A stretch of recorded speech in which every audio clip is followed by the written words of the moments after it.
எனக்கு தெரிஞ்சு எந்த நீதிமன்றத்திலும் படிக்காதவங்க கூட வந்து பாஸ்லாம் சொல்ல மாட்டாங்க.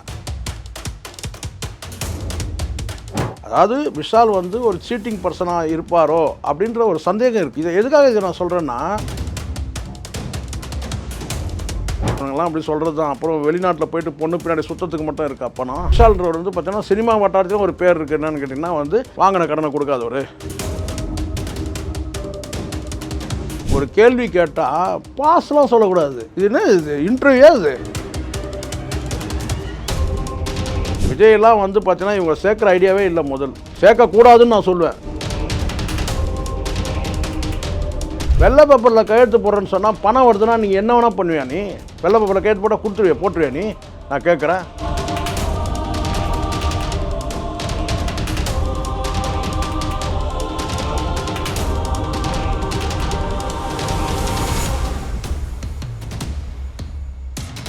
ரியல் ஒன் நேயர்களுக்கு வணக்கம்.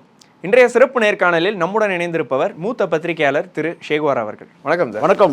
எப்படி இருக்கீங்க சார்? நலமா இருக்கமா. சமீபமாக நீங்கள் கேள்விப்பட்டிருப்பீங்க, நடிகர் விஷாலுக்கும் லைக்காவுக்கும் அந்த தொடர்ந்து போயிட்டு இருக்கிற வழக்கு இன்னைக்கு நீதிமன்றத்தில் வரைக்கும் வந்திருக்கு. ஏற்கனவே அவர் வந்துட்டு அன்பு செழியன் அவர்களிடமிருந்து 21 கோடி ரூபாய் கடன் வாங்கியிருக்கிறாரு. அந்த பிரச்சனையெல்லாம் தீர்த்து வச்சது லைக்கா தான். இப்போ லைக்கா கூடயே பிரச்சனை பண்ணி கோர்ட் வரைக்கும் போயிருக்காரு. முக்கியமாக பார்த்தீங்கன்னா வழக்கறிஞர் ஒரு கேள்வி கேட்டிருக்காரு. அதாவது சண்டைக்கோழி 2 படம் ரிலீஸுக்கு 10 நாளைக்கு முன்னாடி நீங்கள் காசை திருப்பி தரேன்னு சொல்லியிருக்கீங்க, ஆனால் ஏன் இன்னும் தரலன்னு கேட்ட கேள்விக்கு கொஸ்டின் பாஸ் அப்படின்னு சொல்லியிருக்கிறாரு.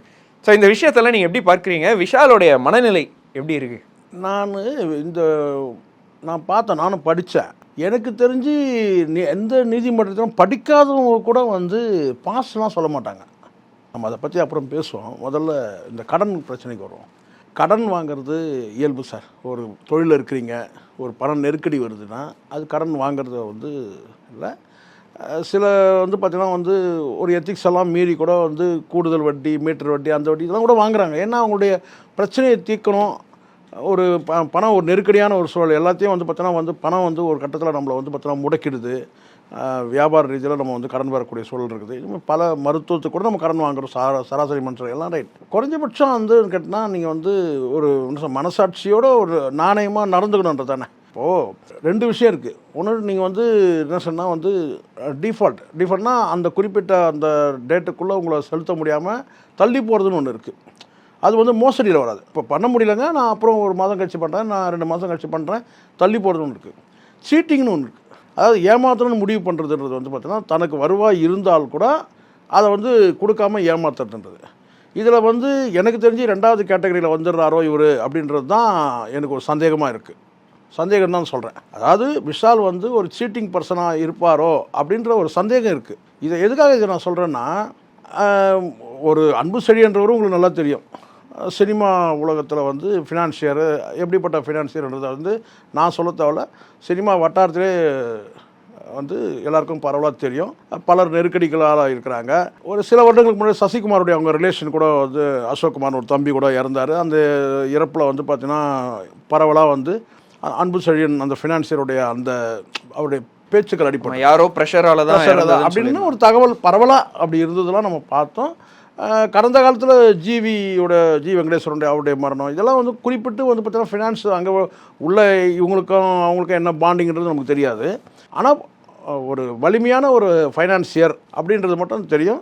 அவருடைய குடும்ப நிகழ்வு கூட வந்து ஒட்டுமொத்த சினிமாவும் அங்கே வந்து அப்பியராக இருந்ததுன்றதை நம்ம பார்த்தோம்.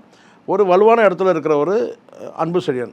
அப்போது அவர் வந்து அவர்கிட்ட கடன் வாங்கியிருந்தா அவர் எப்படியான நெருக்கடிகள் கொடுத்துருப்பாரு அதை நம்மளால் புரிஞ்சிக்க முடியுது. யாருக்கு? விஷாலுக்கு. புரியுங்களா? இப்போ நான் பெரிய அப்பா டக்கர் அப்படி இப்படின்றாருல, அங்கே வந்து ஏதோ ஒரு நெருக்கடி கொடுக்கும்போது அந்த நெருக்கடியிலேருந்து மீட்டுறது யாருன்னா வந்து லைக்கா. பெரிய விஷயம். அது பெரிய விஷயம். கடன் கொடுக்கறதுக்கு முதல்ல நீங்கள் நான் நன்றி சொல்லணும். முதல்ல கடன் கொடுத்தாலும் கூட அதை தாண்டி வந்து உங்களுக்கு வந்து ஒரு நெருக்கடியான சூழலில் வந்து உங்களை வந்து காப்பாற்றுறாங்கன்னு சொன்னால் உங்களுடைய மானத்தையும் காப்பாற்றுறாங்க, உங்கள் உயிரையும் காப்பாற்றுறாங்கன்னு வச்சுப்போம். அப்போ நீங்கள் எவ்வளோ விசுவாசமாக இருக்கணும், அதுதான் அவங்க முக்கியம். எந்த சூழ்நிலையும் அவங்கள வந்து ஏமாற்றணுன்ற எண்ணமே இருக்கக்கூடாது. ஆனால் வந்து விஷாலுக்கு வந்து பார்த்திங்கன்னா வந்து வசதியெல்லாம் ஒன்றும் குறைவே கிடையாது. வசதியில் ஒன்றும் பிரச்சனைலாம் கிடையாது. அவர் வந்து நான் எங்கேயும் நான் பஞ்சத்தில் இருக்கிறேன், கடனில் இருக்கிறலாம் அவர் சொல்லவே இல்லை.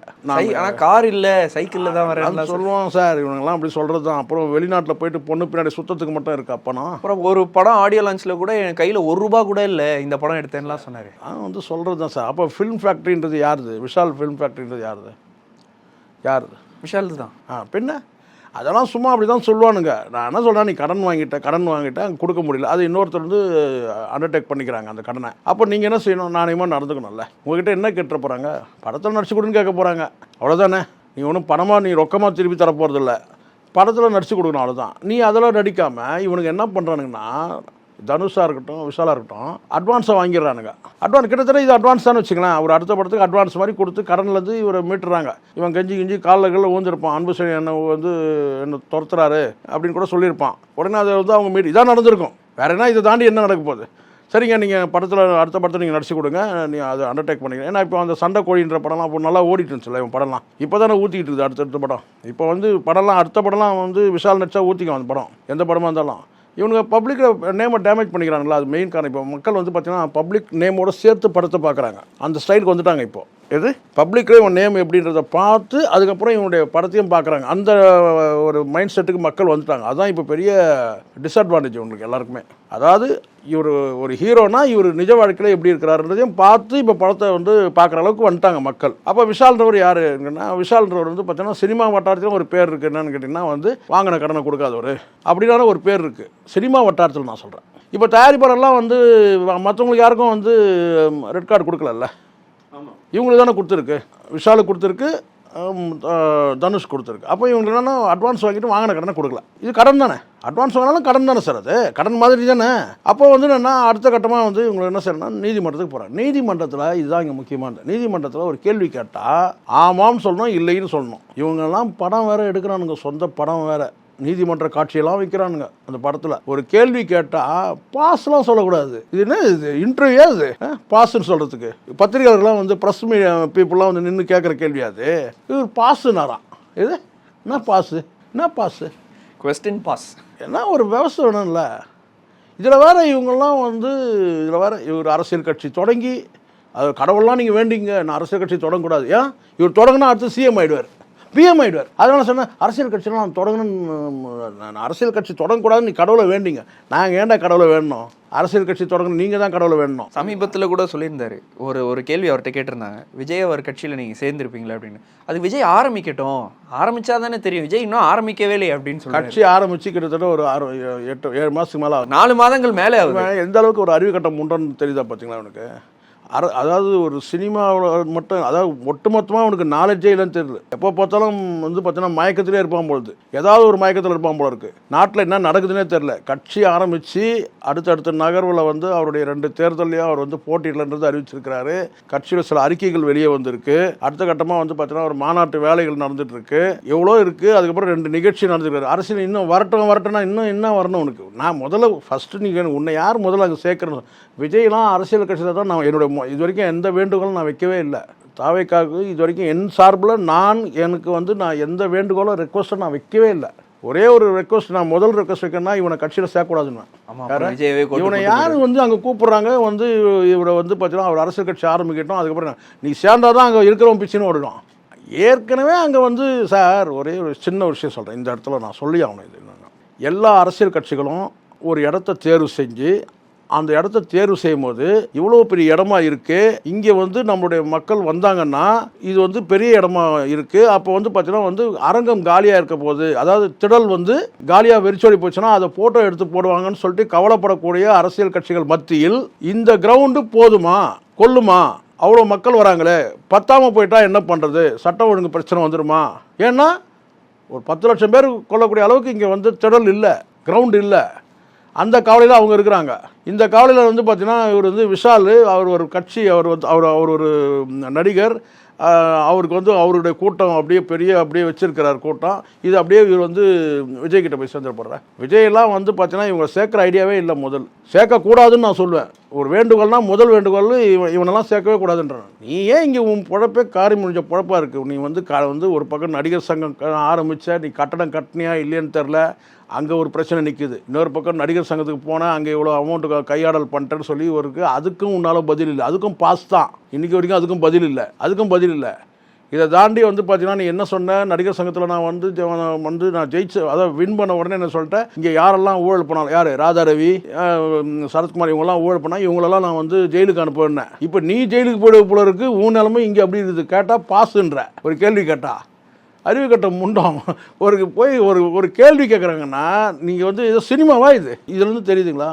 இவன் மண்டையிலேயே எதுவும் கிடையாது, கையிலேயே வந்து பார்த்தீங்கன்னா நல்லா திரும்ப நான் சொல்கிறேன் சார், தனுஷாக இருக்கட்டும் யாராக இருக்கட்டும், நீங்கள் ஒரு இண்டஸ்ட்ரிக்குள்ளே தானே இருக்கிறீங்க. அது ஏற்கனவே சினிமாவே இங்கே ட்ரையாக இருக்குது. தயாரிப்பாளர்லாம் வந்து பார்த்தீங்கன்னா வந்து நொந்து போயிருக்கும். அதுவும் லைக்கா வந்து ஒரு பெரிய கனவோடு வந்த நிறுவனம், பெரிய ஒரு என்ன சொன்னால் வந்து படங்கள் வெற்றி படங்களை கொடுத்த நிறுவனம். ஏவிஎம் வந்து படம் தயாரிக்கிறத நிறுத்துகிற காலத்தில் இவங்க உள்ளே நுழைஞ்சாங்க. இதுதான் நீங்கள் கவனிக்க. முதல் படமே கத்தி, பெரிய பிளாக் லைக் அதான் சொல்கிறேன், உள்ளே நுழையிறாங்க இவங்க. வெளியில் அதாவது ஏவிஎம் வந்து தயாரிப்பை நிறுத்துகிறாங்க, இவங்க உள்ளே நுழையிறாங்க. அப்படியான ஒரு காலகட்டத்தில் வந்து லைக்கா ப்ரொடக்ஷன் இன்றைக்கி வந்து அவங்க என்னன்னு கேட்டால் இண்டஸ்ட்ரி மொத்தமே விட்டுட்டு போகலான்னு கேட்டால் அடி மேலே அடி நீதிமன்றத்தில் வழக்கு போட்டு அது கொண்டு போகிறாங்கன்னு வெக்கமான இல்லாமல் அங்கே வந்து நிற்கிற நல்லா தெரியுது. நீ வாங்கிட்ட கை நீட்டி வாங்கினது உண்மை, எல்லா ஆதாரமும் இருக்குது. கேள்வி கேட்டால் பாஸுன்ற அதில் இன்னொன்று, அதில் வெத்து பேப்பரில் கையெழுத்து வாங்கினதெல்லாம் சொல்லியிருக்காரு சார். இது என்ன அவங்களாம் ஒரு சொல்லலாமா சார்? எல்லாம் வெத்து பேப்பரில் கையெழுத்து போட்டுறதா உனக்கு அறிவில்லை, நீங்கள் எவனோ படிக்காதுன்னு சொல்லலாம் சார் இதை. இப்போ நான் சொல்கிறேன், இவெல்லாம் அரசியல் கட்சி ஆரம்பித்தா என்ன இருக்கும்? இவெல்லாம் வந்து அரசியல் கட்சி ஆரம்பித்தா என்ன நடந்திருக்கும்? படிக்காமையே கையெழுத்து போடுறோன்னா இவன் சொல்கிறது உண்மைன்னு எடுத்துப்போம். படிக்காத ஒரு வெள்ளை பேப்பரில் கையெழுத்து போடுறான்னு சொன்னால் ஒன்று 2 விஷயம் இருக்கணும் சார். ஒன்று நெருக்கடி, பணம் நெருக்கடி, நீங்கள் எந்த பேப்பரிலும் கையெழுத்து வாங்கிக்கோங்க அப்படின்னு நெருக்கடியில் இருந்துருக்கணும். அப்படின்னா வந்து பார்த்தீங்கன்னா போதையில் இருந்துருக்கணும். இது 2 தானே, இது 2 தாண்டி இருக்கக்கூடாது. அப்போது உங்ககிட்ட வந்து பார்த்தீங்கன்னா நீ சொல்லலாம் என்னென்னு கேட்டால், சார் அதில் எனக்கு இந்த தமிழ் லாங்குவேஜ் எனக்கு தெரியாது, அவங்க ஏதோ ஃபில் பண்ணியிருந்தாங்க, நான் கையெழுத்து போட்டாங்க, போட்டேன்னு சொன்னால் பரவாயில்ல. வெள்ளை பேப்பரில் கையெழுத்து போடுறேன்னு சொன்னால் பணம் வருதுன்னா நீங்கள் என்ன வேணால் பண்ணுவியா? நீ வெள்ளை பேப்பரில் கையெழுத்து போட்டால் போட்டுருவியா நீ? நான் கேட்குறேன், எவ்வளோ கேவலமான பதில் இல்லை இது. 2 விஷயம் சொல்கிறேன். ஒன்று பாஸுன்ற நீதிமன்ற நடவடிக்கை போய் நீ கேட்குற கேள்விக்கு பாஸுன்னு சொல்கிறேன்னா நீ எப்படிப்பட்ட ஆளாக இருப்ப? நீ எல்லாம் வந்து ஒரு படம் வேறு இயக்குனருங்க, இது வேறு உங்களுக்கு ஒரு ஃபிலிம் ஃபேக்ட்ரின்னு ஒரு வந்து படம் பேனர் வேறு, பேர் வேறு. உங்களுக்கு நான்லாம் சொல்கிறேன், முற்றிலுமாக இவனெல்லாம் வந்து தமிழ் சினிமா நடிகர்கள் இந்த ரசிகர்கள் வந்து புறக்கணிக்கணுன்ற. நான் குறிப்பாக வந்து பார்த்திங்கன்னா வந்து இந்த மாதிரி வந்து இந்த மாதிரி அறிவாளிங்க ஆபத்தானவங்க. நீதிமன்றத்தில் கேட்குற கேள்விக்கு பாஸ் சொல்கிறவனுங்க. அப்புறம் நான் வெள்ளை பேப்பரில் வந்து கையெழுத்து போட்டேன், வெக்கம் ஆனந்தா கூட சொல்ல மாட்டான். எவனை இப்படி முடிஞ்சிச்சு, எல்லாம் கடன் வாங்கிட்டீங்க ஏதோ நான். இப்போ நீங்கள் என்ன செய்யணும்? அடுத்த கட்ட இது சொல்யூஷனுக்கு வரணும். என்ன சார், என்ன பிரச்சனை? ரைட், நான் உங்களுக்கு நடிச்சு கொடுக்குறேன், முடிஞ்சிச்சு. இதில் வேறு பேர் படம் பேனர் பேருங்களை பாருங்க, துப்பறிவாளன் கீச்சிடுவார் அப்படியே துப்பறிஞ்சு. பார்ட் 2 அவர் தான். இதில் வேறு பார்ட் 2. ஆனால் ஒன்றுப்பா, எனக்கு ஒரு விஷயம் வந்து இப்போ கொஞ்சம் ஓரளவுக்கு கொஞ்சம் மன நிறைவாக இருக்குது. இந்த முன்னாடி திடீர்னு இந்த நான் அந்த மிஸ்கின் வந்து ஒரு மேடையில் சுட்டார், பொறுக்கி பயலானி, பொறுக்கி பையன். பொறுக்கியே வந்து பார்த்தீங்கன்னா பொறுக்கி மாதிரி சொன்ன ஒரே ஆள் யாருன்னா அவர் தான். இது அந்த லாங்குவேஜ் சொல்கிறேன், அந்த பொறுக்கி பையன்றதை எல்லோரும் சொல்ல முடியுமா? இப்போ நீங்கள் சொல்லலாம் பொறுக்கி பையன் அப்படின்னு சொல்லலாம் ஈஸியாக, நான் பொறுக்கி பையன். ஆனால் அந்த உச்சரிப்பு அந்த நயத்தோட மேடையில் நின்று பொறுக்கி பயலானி, பொறுக்கி பையன் அது பொறுக்கி மாதிரி தான் இருந்தது சொன்னது. ஆனால் வந்து வார்த்தைகளை பொறுக்கி எடுத்து சொல்லியிருக்கிறாரு. இது அப்படி தான் நான் நினைக்கிறேன். இப்போ நம்ம அதை சொல்ல வேண்டி வருது, ஆனால் நம்ம சொல்ல முடியாது. ஏன்னா என்ன இருந்தாலும் விஷால் நம்ம வந்து அவமரியாதை பேச முடியாது. நம்ம சொல்ல முடியுமா பொறுக்கி பைய அப்படின்னு நம்ம சொல்ல முடியாது, சரிங்களா? ஆனால் அவர் சொன்னதை நினச்சி பார்க்குறேன்னு கேட்டேன். இவர் இந்த நீதிமன்றத்தில் இந்த பாஸ்ன்னு சொன்னது, அதுக்கப்புறம் வந்து வெத்து பேப்பரில் கையெழுத்து போட சொன்னது, பொறுக்கிங்க தான் கையெழுத்து போடும். ஒரு 1000 ரூபா 2000 தரேன்னு சொன்னால் வந்து பொய் சாட்சி சொன்னால் கூப்பிட வந்து சொல்லுவானுங்க, இதில் கையெழுத்து போட்டு போ அப்படி சொன்னால் கையெழுத்து போடுவானுங்க. அவனுக்கு தான் செய்வானுங்க. இந்த தாண்டோட்டமாக தற்கொலைத்தனமாக இருப்பானுங்களே பொறுக்கி பசங்க. இந்த 1000 ரூபா தான், இதில் ஒரு கையெழுத்து போடு, எதுக்கு போடுறோம் ஏன் போடுறோன்னு கேட்க மாட்டான். அப்படி தான் இருக்குது இந்த பதில், விஷால் சொல்கிற பதில். அதனால் எனக்கு தெரிஞ்ச வரைக்கும் வந்து இந்த தமிழ் சினிமாவுக்கு வந்து இவங்கெல்லாம் சாபக்கு என்ன கேட்டால் ஒரே வார்த்தை தான் நான் சொல்லுவேன், நடிகர் சங்கத்துக்கு தலைவராக்கணும் பாருங்கள், அவங்கள சொல்லணும். உண்மையிலேயே சார் நான் வருத்தத்தோட வேதனையோட சொல்கிறேன் சார், ஒரு போண்டா மணியை காப்பாற்ற முடியல சார் இவங்களால்.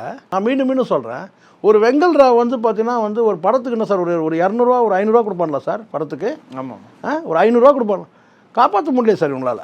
சொல்கிறேன் நான். இப்போ புரியுதுங்களா? நீ இவ்வளோ பெரிய நடிகர் சங்கத்துக்கு தலைவர் அப்படி பிடிங்கிடுவான் கட்டிடுவான்லாம் சொல்கிறல்ல, உன் கடன்லேருந்தே ஒன்று நீ எதுவும் பண்ண வேணாம் யாருக்கும். நீ முதல்ல கௌரவமாக வந்து மானக்கேடா இல்லை தமிழ் சினிமாவில் வந்து ஒரு நடிகர் சங்க தலைவர் நான் வெத்து பேப்பரில் கையெழுத்து போட்டேன்னு சொல்கிறான். இதை விட அவமானம் தமிழ் சினிமாவுக்கு எதுவுமே கிடையாது. இந்த தமிழ் நடிகர் சங்கத்துக்கே நான் கேட்குறேன், உடனடியாக அவனை ராஜினாமா பண்ண சொல்லணும். என்ன கேட்டால் வெத்து பேப்பரில் படிக்காமல் கையெழுத்து போட்டேன்றான் சார் ஒரு நடிகர் சங்க தலைவர். இங்கே விஷால் முக்கியம் கிடையாது, நான் பாயிண்ட் அவுட் பண்ணுறது அதுதான். ஒரு நடிகர் சங்க தலைவர் எவ்வளோ நாணயம் இல்லாமல் இருந்தால், அல்லது எவ்வளோ வந்து ஏமாத்துகிற எண்ணம் இருந்தால், ஏமாத்துகிற எண்ணம் இருக்கணும் அப்படின்னா நாணயம் இல்லைன்றார். படித்த ஒரு நபர் நான் வெத்து பேப்பரில் கையெழுத்து போட்டேன்னு சொல்கிறான்னு சொன்னால் அந்த நடிகர் சங்கம் எவ்வளோ அங்கே எவ்வளோ ஊழல் நடந்திருக்குன்னு பாருங்கள். இவனுக்கு இறங்கின பிறகு தான் தெரியும் அவன் அங்கே எவ்வளோ ஊழல் பண்ணியிருக்கான்றது. ஏன்னா ஏற்கனவே தயாரிப்பாளர் சங்கம் சொல்கிறாங்க இவன் இவ்வளோ பண்ணிட்டான், அதுக்கே இவங்ககிட்ட பதில் இல்லை, அதுக்கே நேர்மையாக இவன்கிட்ட பதில் இல்லை. அதனால் இவன் நடிகர் சங்கத்தில் இவன் என்னென்ன பண்ணியிருக்கிறான்றது இவன் இறங்கின பிறகு தான் தெரியும், புதுசாக ஒரு டீம் ஏறும்போது தான் தெரியும். உங்கள் நேரத்தை ஒதுக்கி பல்வேறு கருத்துக்களை பகிர்ந்தமைக்கு ரியல் ஒன் சார்பாக மிக்க நன்றி சார். மிக்க நன்றி ராபின்.